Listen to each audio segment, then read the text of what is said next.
You down.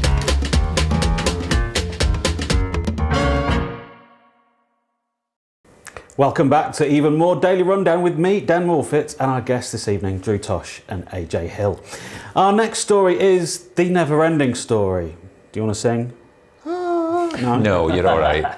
The never-ending story, of course, is the fight between Jeremy Hunt and junior doctors. Following a breakdown in negotiations with the British Medical Association, the Health Secretary announced in February he would be imposing a new contract for the medics. Now, they've announced 2 days of strikes later on this month. Now, the BMA has issued proceedings to launch a judicial review challenging the lawfulness of the Health Secretary's decision to impose that new junior doctor contract. So, round 67, where do you sit with these latest developments? AJ? I'm completely on board with the junior doctors. I believe that this contract should not be forced upon them. I have seen the proposed contracted hours, so aside from pay increases or whatever, the actual proposed contracted hours are just dangerous. Okay. They would have junior doctors working 12-hour shifts, having a day off, and then coming in for a night shift. Now, that completely messes up your circadian rhythms, and I don't want any medical professional coming anywhere near me under those conditions because they would be exhausted, and it's not safe for any of us. And I think that the contract has been proposed by an individual who's not worked shift in his life, and therefore I'm fully on board with them having a judicial review regarding this. Johan Malawana. Yes, I agree with what he said about the judicial review being a very important thing to do, and he's got a fantastic name. Drew, I'm guessing the point of the government to almost elongate this argument and not go back to ACAS and have conciliatory talks. Are the government playing a game now where this drags on for so long, we're getting bored of it?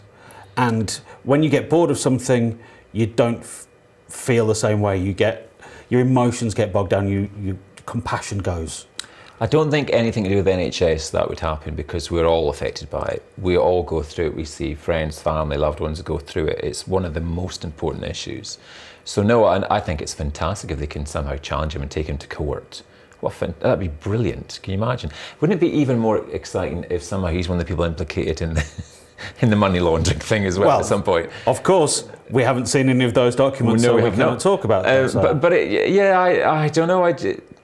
You're totally right. I mean, it is their overstretch as it is. I just don't know why this is an issue. It's ridiculous that you should be underpaying and overworking the people who help to keep us alive. I mean, it's a no-brainer. And to do that to the NHS, which is, you see people come from other countries who don't have the NHS, and we may complain about it. My God, when people come over and hear that you get any form of treatment for free, they think it's an amazing, astonishing thing, and the people that are actually helping to provide that service are just being, worked into the ground. It's shocking. I think from what you said about people being less sympathetic to the junior doctors' cause, I can understand that. I had a conversation with my sister recently, and she very much was complaining about the junior doctors, saying, why are they striking just for a pay rise? They're getting their pay rise and it's not enough for them. They're very, very greedy.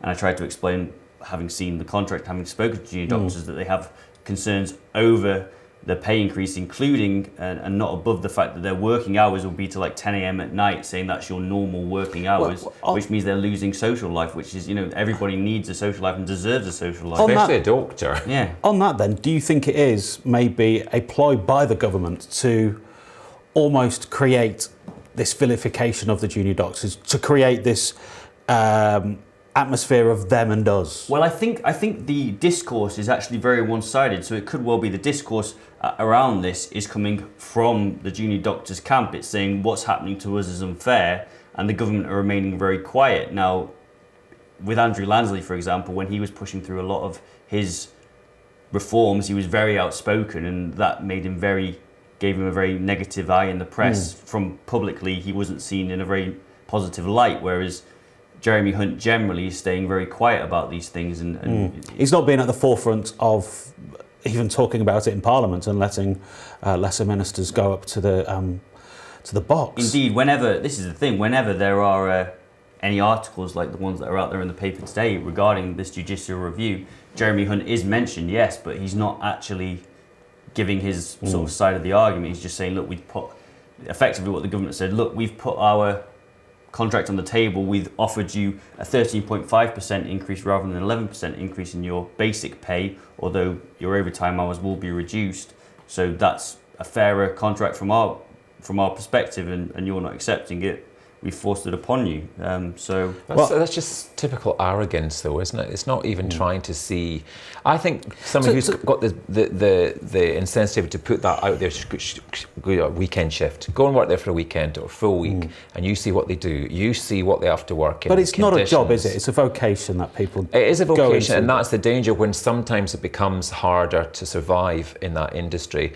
Those people that see it as a vocation will move away, and people will just come in for the money, see it as a basic bog standard job, and the humanity of it all will go, and that's the last thing that you want in that. Well, currently with the doctors' contracts at this moment in time, there are disincentives built in their contracts for the NHS to employ junior doctors at the weekend more than a certain length of time, because they have bans whereby the more overtime they do on the weekends, for example, their pay increases with those overtimes. So then it actually is an incentive for both parties for the doctors to do more weekends, and for the NHS to say, please, you've worked enough, you have more time off. So by that, there's a nice balance between the two, which kind of ensures that doctors aren't working too much while they are getting fairly paid. But again, there's a balance there, whereas I feel that might be about to be lost with the current recommendations. This is one of those stories that is going to run and run. We'll keep you updated with how the BMA's legal fight to have a judicial review on this continues, because it really is a story that's not going to go away soon.